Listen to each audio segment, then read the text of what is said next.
If you're looking for a good place for fun and thrilling activities, I would recommend Rangay Eco Adventure and Resort. Aside from swimming, madami din silang other activities na ino-offer. So this is the entrance ng Rangay. So just take note, there are actually two entrances. Here, if you have an accommodation, so dapat dito kayo bababa or papasok.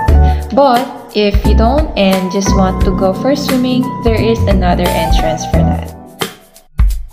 So tara, samahan nyo kami sa firing range, which is our first activity. And so this is the way papunta sa firing range activity. So, ayan yun na yung likod ko dyan. So, may konting aura-aura dyan. Okay, so, ayan. So, nakapili na si Ate Jean ng place namin. So, madami actually places to select kung saan kami mag-firing range. Pero ito yung napili niya. So, good thing she's very accommodating naman. And, ayan, siya yung nagturo sa amin.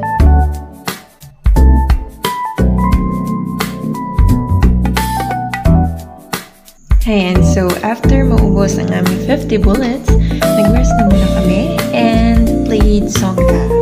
Ayan, so medyo nostalgic to. Anyway, so ito pala yung isa sa mga nilalaro ng bata. So, ayan, so after playing Songka, pupunta na kami sa swimming pool. So, nasa another entrance na naman ito. So this is the other entrance papunta ng swimming pool, and on this part madami silang activities here actually.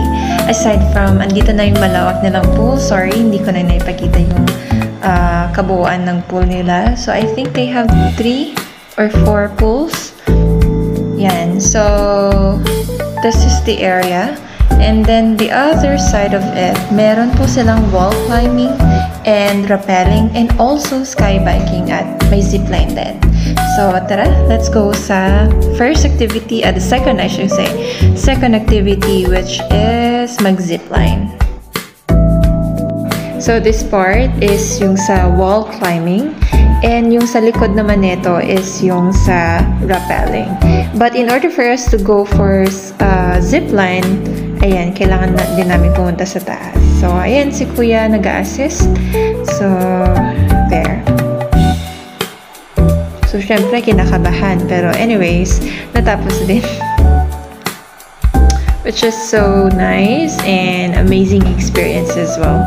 So, andyan na si ate. So, ayan. So, the good thing about their zipline is merong papunta and meron ding pabalik. So, this part, pabalik na kami.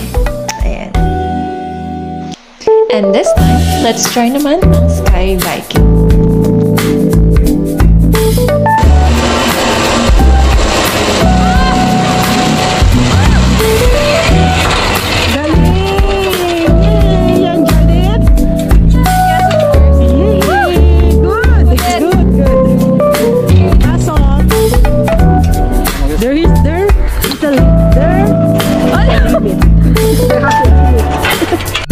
Okay, naka-video ko. 5 pesos per hour.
Correct mo, ma'am.